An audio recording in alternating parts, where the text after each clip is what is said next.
తెలంగాణ ముఖ్యమంత్రి రేవంత్ రెడ్డి తన పీసీసీ పదవికి రాజీనామా చేయడానికి రెడీగా ఉన్నాడనేటటువంటి ఒక చర్చ వినబడుతున్నటువంటి పరిస్థితి.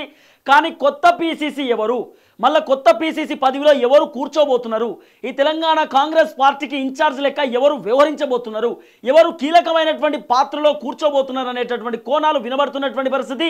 ఈ పీసీసీ పదవి కోసం అనేక రకాలుగా అనేక మంది నాయకులు రెడీ అవుతున్నటువంటి పరిస్థితి. ఓవైపు మధు యాస్కి గౌడ్ ఉన్నాడు, తర్వాత జగ్గారెడ్డి ఉన్నారు, తర్వాత జానారెడ్డి, అనేకమైనటువంటి వ్యక్తులు ఉన్నారు. ఎవరికి పీసీసీ పదవి ఇచ్చేటటువంటి అవకాశం ఉండొచ్చు. మహేష్ కుమార్ గౌడ్ కూడా ఉన్నాడు, బలమూరి వెంకట్ ఉన్నారు, తర్వాత ఇక్కడ సీతక్క కనబడుతున్న పరిస్థితి, రాజగోపాల్ రెడ్డి, కోమటిరెడ్డి వెంకటరెడ్డి, బట్టి విక్రమార్క, ఇలా మాట్లాడుకుంటూ పోతే కాంగ్రెస్ పార్టీలో ఉన్నటువంటి కీలకమైనటువంటి వ్యక్తులు, సీనియర్ నేతలు అనేక మంది పీసీసీ పదవి కోసం వెయిట్ చేస్తున్నటువంటి పరిస్థితి. టీపీసీసీ తో తెలంగాణ కాంగ్రెస్ పార్టీకి సంబంధించినటువంటి అధ్యక్షులుగా ఎవరు వ్యవహరించబోతున్నారు అనేటటువంటి ఒక చర్చ పూర్తి స్థాయిలో నడుస్తున్నటువంటి పరిస్థితి. అంతకంటే ముందు కాంగ్రెస్ పార్టీకి సంబంధించి అంటే ఒకానొక టైంలో సరే దుబ్బాక ఉప ఎన్నికలు కానివ్వండి, హుజరాబాద్ ఉప ఎన్నికలు కానివ్వండి, లేకపోతే మునుగోడు ఉప ఎన్నికలు కానివ్వండి, అసలు ఉప ఎన్నికలలో కాంగ్రెస్ పార్టీ అనేది లేదనుకున్నాం. అంతేందుకు హుజరాబాద్కి సంబంధించినటువంటి ఉప ఎన్నికలు ఈటల రాజేందర్ని కల్వకుంట్ల చంద్రశేఖరరావు సారు గెట్టేస్తే బయటికి పంపిస్తే నువ్వు మా పార్టీలో వద్దు, నువ్వు అనేకమైనటువంటి అవినీతికి పాల్పడ్డావు, నువ్వు వెళ్ళిపోమంటూ ఈటల రాజేందర్ని బయటికి పంపిస్తే ఈటల రాజేందర్ భారతీయ జనతా పార్టీ నుండి ఆయన పోటీ చేసినటువంటి నేపథ్యంలో అక్కడ హుజరాబాద్కి సంబంధించిన విషయంలో అక్కడ రేవంత్ రెడ్డి సారు పీసీసీకి ఉన్నటువంటి నేపథ్యంలోనే ఎవరిని బల్మూరి వెంకట్కి టికెట్ ఇచ్చేటటువంటి ప్రయత్నం చేస్తే కాంగ్రెస్ పార్టీ నుండి బల్మూరి వెంకట్కు కేవలం పెద్ద పార్టీ జాతీయ పార్టీకి 5,000 ఓట్లు వచ్చినాయి. ఏడా హుజరాబాద్కి సంబంధించిన ఉప ఎన్నికలలో. తర్వాత ఇదే సంబంధించినటువంటి కాంగ్రెస్ పార్టీ మునుగోడుకు సంబంధించినటువంటి ఉప ఎన్నికలలో పాల్వాయి గోవర్ధన్ రెడ్డి వాళ్ళ బిడ్డ పాల్వాయి శ్రవంతికి టికెట్ ఇస్తే పాల్వాయి శ్రవంతి కేవలం 50,000 ఓట్లు ఏదో వచ్చినాయి అనే చర్చ వినబడ్డది.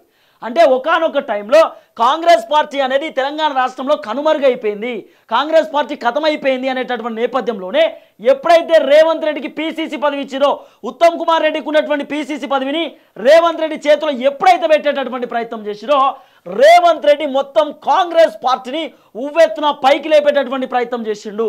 అంతేందుకు రాహుల్ గాంధీ కూడా రేవంత్ రెడ్డిని పూర్తి స్థాయిలో అసెంబ్లీకి సంబంధించినటువంటి ఎన్నికల్లో నమ్మిండు. ఎందుకు నమ్మిండు అంటే రేవంత్ రెడ్డికి మాస్ ఫాలోయింగ్ ఉంది, కార్యకర్త లెవెల్ నుండి పైకి వచ్చినటువంటి వ్యక్తి, జెడ్పీ చైర్పర్సన్ నుండి జెడ్పీటీసీ నుండి పైకి వచ్చినటువంటి కీలకమైన వ్యక్తి. రేవంత్ రెడ్డిని తెలంగాణ ప్రజలు విస్మరిస్తారు, తెలంగాణ ప్రజలు నమ్ముతారు రేవంత్ రెడ్డిని. ఇంకోటి, రేవంత్ రెడ్డి కలమషం లేనటువంటి మనిషి, అనేక కోణాలలో ముందుకొచ్చిండు, పోరాటానికి కూడా రెడీ అయిండు, జైలుకు పోయిండు, అనేక విధాలుగా రేవంత్ రెడ్డి ఇబ్బంది పడ్డాడు. రాజకీయ పార్టీ కోసం కాంగ్రెస్ పార్టీ కోసం అనేక విధాలుగా పోరాటం చేసినటువంటి వ్యక్తి రేవంత్ రెడ్డి. కాబట్టి ఇదే రేవంత్ రెడ్డికి పీసీసీ పదవి ఇస్తే బాగుంటుందనే ఆలోచనతోటి రాహుల్ గాంధీ రేవంత్ రెడ్డికి పీసీసీ ఇచ్చే ప్రయత్నం చేసిండు. ఈ పీసీసీ పదవి కోసం కూడా అనేక మంది అనేక రకాలుగా మాట్లాడిరు. రేవంత్ రెడ్డి టీడీపీ నుండి వచ్చిండు, రేవంత్ రెడ్డి ఇంకో పార్టీ నుండి వచ్చిండు, ఎట్లా పీసీసీ ఇస్తారు, ఇది కరెక్ట్ కాదు కదా, రేవంత్ రెడ్డి ఏమైనా సీనియర్ నాయకుడా, రేవంత్ రెడ్డికి ఏ విధంగా ఇస్తారండి పీసీసీ, మాకు కదా రావాల్సిందని ఓవైపు కోమటిరెడ్డి వెంకటరెడ్డి, కోమటిరెడ్డి రాజగోపాల్ రెడ్డి కానివ్వండి, అనేకమైనటువంటి వ్యక్తులు రేవంత్ రెడ్డి పైన ఆరోపణలు కూడా చేశారు, రేవంత్ రెడ్డిని తిట్టే ప్రయత్నం చేశారు, రేవంత్ రెడ్డిని అనేక విధాలుగా ఇబ్బంది పెట్టేటటువంటి కార్యక్రమం చేశారు. కానీ ఎక్కడ కూడా రేవంత్ రెడ్డి తలొగ్గలేదు, రేవంత్ రెడ్డి ఎక్కడ కూడా భయపడేటటువంటి ప్రయత్నం చేయలేదు, తన వంతు తను కృషి చేసిండు. ఈరోజు కాంగ్రెస్ పార్టీ తెలంగాణ రాష్ట్రంలో దాదాపు 60 సీట్లకు పైగా కాంగ్రెస్ ఈరోజు తెలంగాణ రాష్ట్రంలో పాగా వేసింది. ముఖ్యమంత్రి రేవంత్ రెడ్డి కుర్చీలో ఉన్నటువంటి పరిస్థితి. కానీ ఇప్పుడు ఇదే రేవంత్ రెడ్డి ముఖ్యమంత్రి కుర్చీలో ఉన్నాడు, కానీ రేవంత్ రెడ్డికి సంబంధించినటువంటి పీసీసీ పదవికి మాత్రం రాజీనామా చేయాల్సినటువంటి సమయం వచ్చినటువంటి పరిస్థితి. సో ఇప్పుడు రేవంత్ రెడ్డి పీసీసీ పదవికి రాజీనామా చేస్తే ఆ పీసీసీ పదవి కోసం దాదాపు అనేక మంది వ్యక్తులు కాంగ్రెస్ పార్టీలో సీనియర్ లీడర్లు, కొంతమంది జూనియర్లు కూడా ఉన్నారు అనుకోండి, సీనియర్ లీడర్లందరికీ కూడా అవకాశం ఉన్నటువంటి పరిస్థితి. ఈ పీసీసీ పదవి కోసం అనేక మంది పోట్లాడుతూ ఉన్నారు, అనేక విధాలుగా రేవంత్ రెడ్డిని కూడా అడుగుతూ ఉన్నారట, నాకు కావాలని చెప్పి. కానీ రేవంత్ రెడ్డి చేతిలో పీసీసీ పదవి అనేటటువంటి పగ్గం లేదు. ఈ పీసీసీ పగ్గం చాలా క్లియర్గా సోనియా గాంధీ చేతిలో ఉంటుంది, లేకపోతే రాహుల్ గాంధీ చేతిలో ఉంటుంది, లేకపోతే మల్లికార్జున ఖర్గే చేతిలో ఉంటుంది. మల్లికార్జున ఖర్గే లేకపోతే మళ్ళీ ప్రియాంక గాంధీకి సంబంధించినటువంటి చేతిలో ఈ పీసీసీ పదవి ఉండేటటువంటి అవకాశం ఉంది. ఎందుకంటే ఒకవేళ సీఎం పదవిలో రేవంత్ రెడ్డి ఫెయిల్ అయినా కూడా పీసీసీ పదవిలో మాత్రం ఖచ్చితంగా స్ట్రాంగ్ ఉండాల్సినటువంటి అవసరం ఉంటుంది. ఎందుకంటే తెలంగాణ కాంగ్రెస్కి పీసీసీ అనేటటువంటి పదవి చాలా కీలకమైన ఇన్ఛార్జ్ అనేటటువంటి పదవి. కాబట్టి ఖచ్చితంగా ఇక్కడ 110% తెలంగాణ ప్రదేశ్ కాంగ్రెస్ పార్టీ చైర్మన్గా ఉన్నటువంటి పరిస్థితి తెలంగాణ రాష్ట్రానికి సంబంధించి కానివ్వండి. కాబట్టి సో ఖచ్చితంగా ఇక్కడ స్ట్రాంగ్ ఉండాల్సినటువంటి బాధ్యత పీసీసీ పైన ఉంటుంది. సో రాహుల్ గాంధీ ఎందుకు రేవంత్ రెడ్డి పైన అనేక విధాలుగా హోప్స్ పెట్టుకున్నాడు అనేది మీకు చెప్తా. స్టిల్ నౌ ఎందుకంటే రేవంత్ రెడ్డి ముఖ్యమంత్రి అయిన తర్వాత పీసీసీ పదవికి రాజీనామా చేయాల్సినటువంటి అవసరం ఉంటుండే. కానీ రాహుల్ గాంధీ రేవంత్ రెడ్డి సీఎం పదవి అయిన తర్వాత దాదాపు 5-6 months దాకా రేవంత్ రెడ్డినే పీసీసీగా ఎందుకు కొనసాగించే ప్రయత్నం చేసిందంటే దాని వెనకాల భయంకరమైనటువంటి రహస్యం ఉంది. ఆ రహస్యం ఏంటంటే అసెంబ్లీ ఎన్నికలలో రేవంత్ రెడ్డి కిందబడి మీదబడి అనేక పోరాటం చేసి దాదాపు 62-63 సీట్లు తీసుకొచ్చిండు. అనేక కోణాలలో కాంగ్రెస్ పార్టీని జాకిపెట్టి పైకి లేపే ప్రయత్నం చేసిండు. అన్ని నియోజకవర్గాలలో భారీ బహిరంగ సభలు, అసలు ఊహించలేనటువంటి సభలు పెట్టిండు రేవంత్ రెడ్డి. మీరు చూడండి ఎంతమంది వచ్చిరో జనాలు, ఊహించినటువంటి సభలు ఇవన్నీ. ఎక్కడ పడితే అక్కడ ఓన్లీ ఆయనకు సంబంధించిన కొడంగల్ నియోజకవర్గంలో కాదు, జయశంకర్ భూపాలపల్లి కానివ్వండి, లేకపోతే భువనగిరి కానివ్వండి, మహబూబ్ నగర్ కానివ్వండి, మహబూబాద్ కానివ్వండి, గజ్వేల్ కానివ్వండి, ఆదిలాబాద్ కానివ్వండి, ఏజెన్సీ ప్రాంతాలలో చిన్న చిన్న గూడాలలో పల్లెటూరులో కూడా ఆయన భారీ బహిరంగ సభలు పెట్టినటువంటి ఆ దాఖలాలు మనం చూస్తాం. అనేక మంది జనం, లక్షలాది మంది జనం రేవంత్ రెడ్డి పీసీసీకి ఉన్నప్పుడు వచ్చినటువంటి సిచ్యువేషన్ మనం చూసినాం. కాళ్లకు గజ్జలు కట్టుకొని తిరిగే విధంగా తిరిగిండు రేవంత్ రెడ్డి. పూర్తి స్థాయిలో జనాలలో ఒక కాంగ్రెస్ పార్టీ అనేటటువంటి ఒక బలమైనటువంటి గుర్తు, చేయి గుర్తుని తెరపైకి తీసుకొచ్చేటటువంటి ప్రయత్నం చేసిండు, తెరపైకి తీసుకుపోయేటటువంటి కార్యక్రమం చేసిండు రేవంత్ రెడ్డి. కాబట్టి సో రాహుల్ గాంధీ కూడా రేవంత్ రెడ్డిని పూర్తి స్థాయిలో నమ్మిండు. అదేంది నమ్మకం అంటే అసెంబ్లీకి సంబంధించిన ఎన్నికలలో కాంగ్రెస్ పార్టీని గెలిపించినటువంటి రేవంత్ రెడ్డి సో ఈ ఎంపీ ఎన్నికలలో దాదాపు కాంగ్రెస్ పార్టీ వాళ్ళు 10 నుండి 12 సీట్లు టార్గెట్ పెట్టుకున్నారు. ఈ 10-12 సీట్లు రాకపోతుందా? మళ్ళీ ఒకవేళ సీఎం రేవంత్ రెడ్డికి సంబంధించినటువంటి పీసీసీ పదవిని కనుక ఒకవేళ రాజీనామా చేస్తే మళ్ళీ కొత్త పీసీసీ వస్తే దీంట్లో ఈ ఎంపీకి సంబంధించినటువంటి ఎన్నికలలో కొత్త పీసీ నిర్ణయాలు డిఫరెంట్గా ఉంటాయి. సో కొత్త పీసీ ఏమైనా అటు ఇటు అవుతాడేమో, మళ్ళీ రేవంత్ రెడ్డికి ఆ పీసీసీకి ఏమైనా పంచాయతీ అవుతుందేమో. ఎందుకంటే పీసీసీ అంటే రాష్ట్రానికి సంబంధించిన ఒక అధ్యక్ష పదవి. కానీ ఇక్కడ రేవంత్ రెడ్డి ఏమో ముఖ్యమంత్రిగా ఉన్నాడు. కాంగ్రెస్లో చాలా డిఫరెంట్ ఉంటుంది. అధ్యక్ష పదవి ఒకళ్ళకి, ముఖ్యమంత్రి ఒకళ్ళకి, వీళ్ళు చాలా డిఫరెంట్ కోణాలలో ఉంటాయి. ముఖ్యమంత్రి ఆదేశాలు ఆయన మొత్తం రాష్ట్రాన్ని చూసుకునేటటువంటి కార్యక్రమం ఉంటుంది. కాంగ్రెస్ పార్టీ వ్యవహారాలు మాత్రం ఇన్ఛార్జ్కి, రాష్ట్ర ఇన్ఛార్జ్కి, పీసీసీకి పూర్తి స్థాయిలో పగ్గం ఉండేటటువంటి అవకాశం ఉంటుంది. కాబట్టి రాహుల్ గాంధీ ఆలోచన చేసిండు, ఇంకా ఎంపీ ఎన్నికలు అయిపోయే వరకు రేవంత్ రెడ్డి చేతిలోనే పీసీసీ పదవి ఉంటే బాగుంటుంది. ఎందుకంటే అసెంబ్లీలో గెలిపించిండు, ఇప్పుడు ఎంపీకి సంబంధించిన విషయంలో కూడా రేవంత్ రెడ్డి దాదాపు 10 నుండి 12 స్థానాలు టార్గెట్ పెట్టుకున్నాడు. రాహుల్ గాంధీ పూర్తి స్థాయిలో రేవంత్ రెడ్డి పైనే చేతులు ఎత్తేసిండు.